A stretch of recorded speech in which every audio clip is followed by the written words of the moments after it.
एक महीना, सिर्फ एक महीना, क्या इस एक महीने में एम्स एग्जाम को क्रैक करके टॉपर बनना पॉसिबल है? तुम्हारा जवाब होगा नो।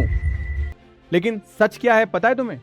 एक टॉपर स्टूडेंट और एवरेज स्टूडेंट में नॉलेज का फर्क नहीं होता, फर्क होता है कुछ रूल्स का जो टॉपर फॉलो करता है और एक एवरेज बच्चा बस सुनता है, ध्यान रखता है लेकिन फॉलो नहीं कर पाता। हर साल हजारों स्टूडेंट्स पढ़ाई करते हैं लेकिन सिलेक्शन सिर्फ किसी एक का होता है। क्यों? क्योंकि उनको सही तरीका नहीं पता है। आज इस वीडियो में मैं तुम्हें बताने वाला हूं कुछ 7 ऐसे टिप्स या पिलर जो तुम्हारे सिलेक्शन के लिए एक मिसिंग की साबित हो सकते हैं। अगर तुमने इन 7 पिलर्स को प्रॉपर्ली सिस्टमैटिक तरीके से आने वाले एक महीने में फॉलो किया तो तुम न सिर्फ सिलेक्शन लोगे बल्कि अपने ड्रीम कॉलेज में एम्स को टॉप करोगे।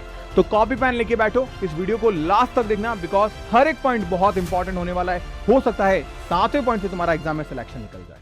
इन रूल्स को फॉलो करके तुम सिलेक्शन निकाल सकते हो क्योंकि इन्हीं रूल को फॉलो करके 2025 के बच्चों ने भी अपने आप को एक ड्रीम कॉलेज में पहुंचाया है। और ये सिर्फ कुछ चुनिंदा बच्चे नहीं हैं, लगभग 5000 प्लस ऐसे बच्चे हैं जिन्होंने न सिर्फ एम्स बल्कि अपने स्टेट के अंदर भी टॉप किया है 2025 के अंदर, और 26 में तुम भी कर सकते हो। कुछ चीजों का तुम ध्यान रखना है खास तौर से, और वो चीजें क्या है? सबसे पहली चीज है तुम्हारे पास में ये 50 दिन अपने आप को एक सेल्फ डिसिप्लिन के साथ सेल्फिशपन में डाल दो। तुम्हें क्या करना है? सेल्फिश हो जाना है।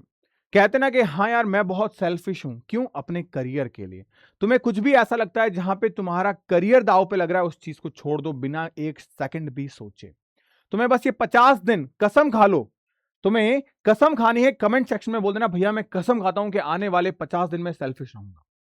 मैं लिटरली मजाक नहीं कर रहा, तुम्हें कमेंट करना है कि भैया मैं कसम खाता हूं। बस ये कमेंट कर देना मैं कसम खाती हूं भैया कि आने वाले 50 दिन में सेल्फिश बन जाऊंगी। क्योंकि जो ये कसम खा के सेल्फिश बन जाएगा वो सिलेक्शन निकालेगा। सबसे पहला की पॉइंट बहुत इंपॉर्टेंट है ये। 50 दिन तुम सेल्फिशपन आ जाओ। तुम्हें क्या करना है? कोई डिस्ट्रैक्शन नहीं, सारे डिस्ट्रैक्शन हटा दो। Instagram, reel, social media, Snapchat, सब कुछ। सिर्फ तुम्हारा स्टडी मोड ऑन होना चाहिए। दिन और रात जो तुम्हें देखे, जहां तुम्हें दिखे, तुम सिर्फ किताबों के साथ दिखने चाहिए। तब तुम्हारा सिलेक्शन डेफिनेटली 100% होगा इन आने वाले 50 दिनों के अंदर। फोकस होना चाहिए तुम्हारा सिलेक्शन पे। तुम्हें वही करना है खाते पीते सोते नहाते कि बस तुम्हारा सिलेक्शन हो। नंबर 1, ये कसम तुम अपने आप से खाओ। नंबर 2 तुम्हारे पास में है, डोंट इग्नोर द पीवाईक्यू। सबसे बड़ी मिस्टेक बच्चा ये करता है। मोटिवेट हुए, पढ़ने बैठ गए, लेकिन पढ़ना क्या है ये पता चलेगा पीवाईक्यू से। तो सबसे इंपॉर्टेंट चीज है पीवाईक्यू को देखो। एग्जाम में क्या पूछ रहा है, क्या आ रहा है। पूरा चैप्टर कभी भी किसी एग्जाम में नहीं पूछा जाता। हर एक एग्जाम के लिए उस चैप्टर के कुछ स्पेशल पॉइंट्स होते हैं जो बहुत जरूरी होते हैं। उन पॉइंट्स पे ध्यान देना है। 5 साल के पेपर का एनालिसिस कर लो। वैसे ऑलरेडी मैंने आपके लिए 2019 से लेके 2025 तक के पेपर का एनालिसिस कर रखा है। उस वीडियो को जाके आराम से देखो।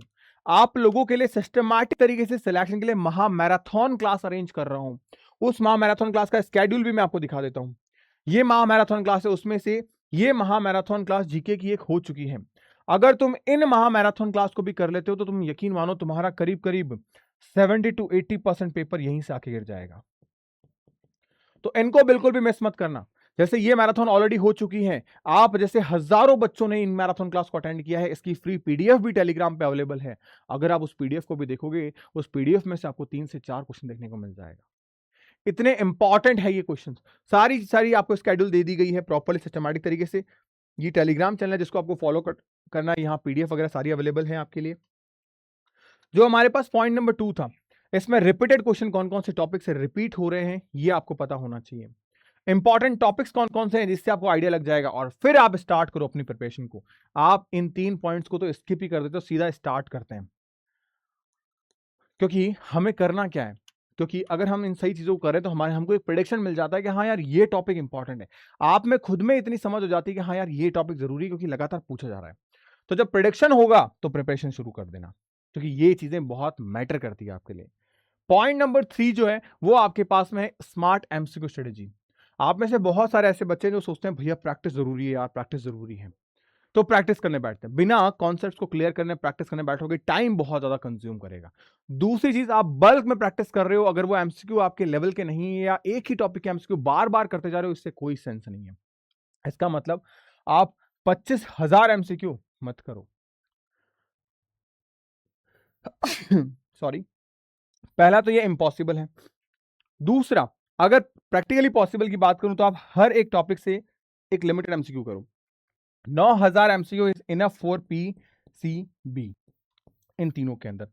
इस समय पे डेली के 100 एमसीक्यू निकाल लो आप सिलेक्टेड वीक के अंदर, आराम से आपका सिलेक्शन निकलेगा। और इनको सॉल्यूशन बेस तैयार करो, इन एमसीक्यू के सॉल्यूशन देखो आराम से, और बार बार सॉल्यूशन करो, बार बार सॉल्यूशन करो। मतलब कम से कम हर एक एमसीक्यू आपकी नजरों से 3 बार गुजर जाना चाहिए, तब जाके आप 100% अपने एग्जाम को क्रैक कर पाओगे, सेलेक्ट हो पाओगे। लास्ट पॉइंट आपके पास में RRR। ये लास्ट पॉइंट आपकी प्रिपरेशन को लेके है, क्योंकि उसके बाद के पॉइंट थोड़े से हटके हैं। यहां पे पहला R मतलब रीड। सबसे पहले एटलीस्ट आप रीड करो। एनसीईआरटी का एक पेज रीड करने में हार्डली से हार्डली आपको 5 मिनट लगने चाहिए। इससे ज्यादा लग रहा है, इसका मतलब आप लूज कर रहे हो अपने आप को। उसके बाद में रिवाइज करो, कोशिश करो कि भाई ये 5 मिनट जो भी आपने पढ़ा उसमें से कितनी चीजें आपको याद रही, रिमेंबर रही। ये देखो, आप जो याद रहा आपको वो यकीन मानो इंपॉर्टेंट है। जो आपको याद हो गया वो इंपॉर्टेंट है, और जो आप भूल गए वो बहुत ज्यादा इंपॉर्टेंट है। लेकिन वहां आपकी गलती है कि आपका ब्रेन फोकस नहीं था, उस पर आप दोबारा से काम करो और फिर आप इनको रिकॉल करो। ग्लास रखो अपने सामने, कांच रखो, उसको पढ़ाओ, अपने आप आपको चीजें याद होगी। एक बार करके तो देखना इस फिनोमेना को, सबसे बेस्ट टेक्निक है ये। फिर आपके पास में आता है प्रैक्टिस के लिए मॉक टेस्ट। यहां पे मॉक टेस्ट आपके पास में देना बहुत जरूरी है। आप देते भी हो, लेकिन सबसे इंपॉर्टेंट चीज मिस करते हो, वो है एनालिसिस। अगर कोई बच्चा मॉक टेस्ट दे रहा है और उस मॉक टेस्ट का लास्ट 15 मिनट के अंदर एनालिसिस नहीं कर रहा कि यार मैंने जो क्वेश्चंस गलत किए वो कितने गलत किए, कौन सा क्वेश्चन क्यों गलत हुआ, उसका सही आंसर या सही टेक्निक या सही मेथड क्या है, ये जब तक नहीं देखोगे तो वो गलत हुए क्वेश्चन आपके दोबारा एग्जाम में गलत होंगे, फिर दोबारा गलत होंगे, और अंत में रियल एग्जाम के अंदर भी गलत होंगे। और फिर आप रिग्रेट फील करोगे कि अरे यार ये मैंने किया था फिर भी मैं गलत करके आया। ये चीज आपको बहुत ज्यादा टीज करेगी। एंड फिर हमारे पास में है जीके। जीके को इग्नोर नहीं करना है, क्योंकि जीके के 10 क्वेश्चन यकीन मानो फ्री फोकट के मार्क्स हैं। 10 में से 10 क्वेश्चन आप मेरी मैराथन क्लास से निकाल सकते हो।